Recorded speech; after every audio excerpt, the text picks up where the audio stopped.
Hello बच्चों, कैसे हैं आप सभी लोग। बच्चों, आज की वीडियो में हम करेंगे कक्षा 7 की हिंदी की जो पुस्तक है दीक्षा, उसका पाठ 3 वीरों का कैसा हो बसंत। तो बच्चों, ये जो पाठ है ये कविता है और इस कविता की जो रचयिता हैं वो हैं सुभद्रा कुमारी चौहान जी।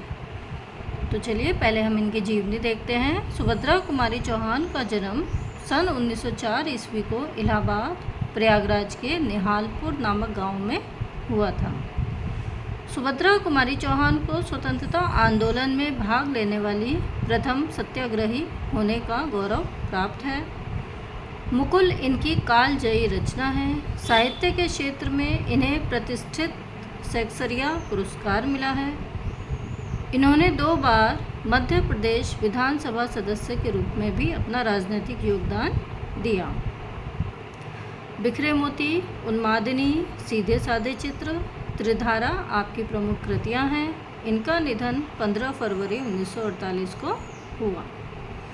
अब हम इसके शब्दार्थ देखते हैं जिससे कि हमें ये जो कविता है वो ढंग से समझ में आ जाए। सबसे पहले उदधि, उदधि माने समुद्र। प्राची पूर्व दिशा, दिगंत दिशा का छोर। अनंग कामदेव, वसुधा पृथ्वी, पुलकित रोमांचित, कंत पति या प्रिय, मारू एक बाजा और राग जो युद्ध के समय गाया और बजाया जाता है। गलबाहें गले में बाहों का हार। कृपाण तलवार, ज्वलंत प्रकाशवान। प्रचंड बहुत अधिक तीव्र, दुरंत अति गंभीर। हंत खेद या शोक सूचक। स्वच्छंद स्वाधीन। चितवन दृष्टि या कटाक्ष। तो चलिए बच्चों, अब हम शुरू करते हैं कविता वीरों का कैसा हो बसंत। इसका हम संदर्भ और प्रसंग सहित भावार्थ करेंगे। वीरों का कैसा हो बसंत, आ रही हिमाचल से पुकार है उदधि गरजता बार बार। प्राची पश्चिम पूर्व नव अपार, सब पूछ रहे हैं दिग दिगंत वीरों का कैसा हो बसंत। तो प्रस्तुत पद्यांश हमारी पाठ्य पुस्तक दीक्षा में संकलित वीरों का कैसा हो बसंत से अवतरित है। इसकी रचयिता सुभद्रा कुमारी चौहान जी हैं।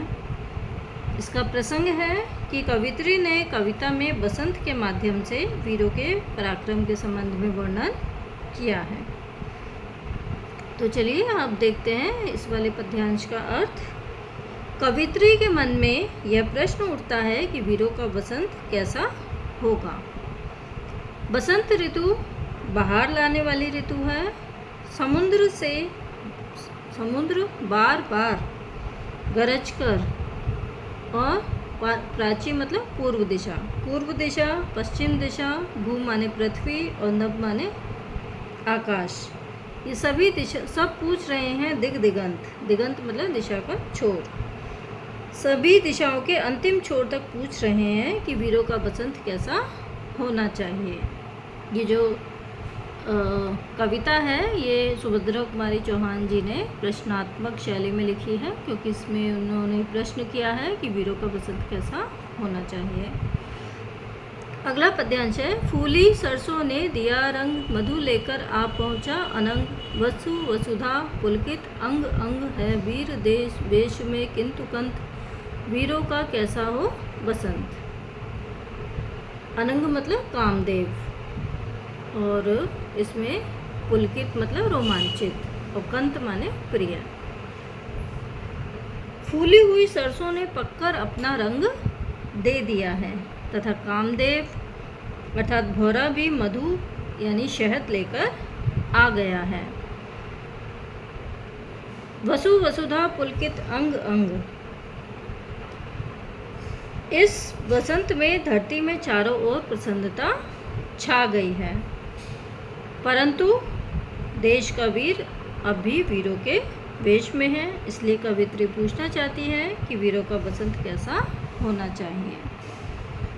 इसका अगला पद्यांश है। भर रही कोकिला इधर तान, मारू बाजे पर उधर गान, है रंग और रण का विधान, मिलने आए हैं आदि अंत, वीरों का कैसा हो बसंत। कवित्री कहती हैं कि बसंत में कोयल कूकती है तो युद्ध में बाजे नगाड़े बजने प्रारंभ हो गए हैं।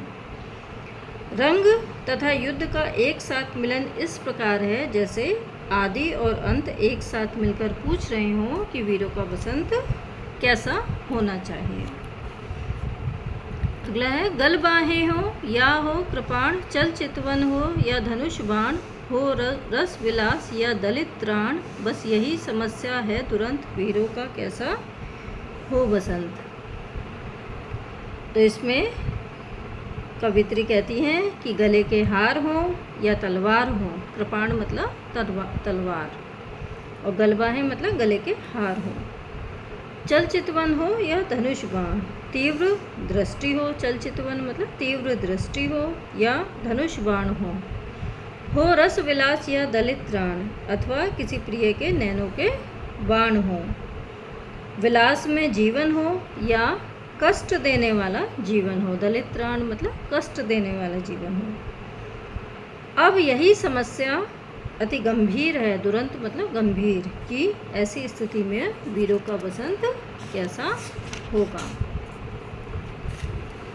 अगला पद्यांश है कह दे अतीत अब मौन त्याग, लंके तुझमें क्यों लगी आग, ए कुरुक्षेत्र अब जाग जाग, बतला अपने अनुभव अनंत, वीरों का कैसा हो बसंत। कवित्री कहती हैं कि देशवासियों को युद्ध की सच्चाई ज्ञात हो, इसलिए वे अतीत से अपनी चुप्पी तोड़ने के लिए कहती हैं। इसमें लिखा है ना कह दे अतीत अब मौन त्याग, तो वो अतीत से कहती हैं कि अब अपना मौन को यानी अर्थात अपनी चुप्पी को तोड़ दो। लंके तुझमें क्यों लगी आग, क्योंकि कवित्री बताना चाहती हैं कि युद्ध से किसी का भला नहीं होता और दोनों ओर हाथ खाली रह जाते हैं। लंका में आग क्यों लगी, ए कुरुक्षेत्र अब जाग जाग, वह कुरुक्षेत्र को जागने और अपना अनुभव बताने के लिए कहती है। बतला अपने अनुभव अनंत, वीरों का कैसा हो बसंत, जिससे वह दुनिया को संकटों से बचा सके और वीरों के बसंत की जानकारी प्राप्त कर सके। अगला पद्यांश है हल्दी घाटी के शिलाखंड, ए दुर्ग सिंहगढ़ के प्रचंड, राणा नाना का कर घमंड, दो जगह आज स्मृतियाँ ज्वलंत, वीरों का कैसा हो बसंत। कवित्री कहती हैं कि युद्ध और वीरता की मिसाल देने वाले हल्दी घाटी और सिंहगढ़ के किले जैसे स्थलों और देश का गौरव राणा जैसे वीरों की ज्वलंत यादों को फिर से जगा दो, जिससे देश के नौजवानों में अपने देश पर कुर्बान होने का नया जोश पैदा हो और उन्हें पता होना चाहिए कि वीरों का बसंत कैसा होना चाहिए। भूषण अथवा कवि चंद नहीं, बिजली भर दे वह छंद नहीं है, कलम बंधी स्वच्छंद नहीं, फिर हमें बतावे कौन हंत, वीरों का कैसा हो बसंत। कवित्री कहती हैं कि आज भूषण और चंद जैसे कवि नहीं हैं जो छंदों में जान डाल सकें। ये हमारे देश के बहुत अच्छे कवि रहे हैं भूषण जी और चंद जी। तो कवित्री कहती है कि बिजली भर दे वह छंद नहीं है, कलम बंधी स्वच्छंद नहीं। आज कवियों की कलम भी स्वच्छंद नहीं है, बल्कि अंग्रेज शासकों की गुलाम है, इसलिए खुलकर अपने विचारों की अभिव्यक्ति नहीं कर पाती हैं।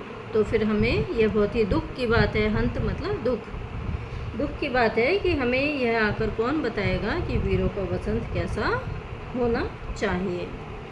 तो बच्चों यहाँ पर हमारे इस कविता का भावार्थ पूरा हो गया है। आशा करती हूँ आपको वीडियो अच्छी लगी होगी और आपको इस कविता का जो भावार्थ है वो समझ में आ गया होगा। तो पढ़ते रहिए, मिलते हैं अगली वीडियो में एक नए पाठ की शिक्षण योजना के साथ या फिर एक नई कविता के भावार्थ के साथ। तब तक के लिए सभी को गुड बाय।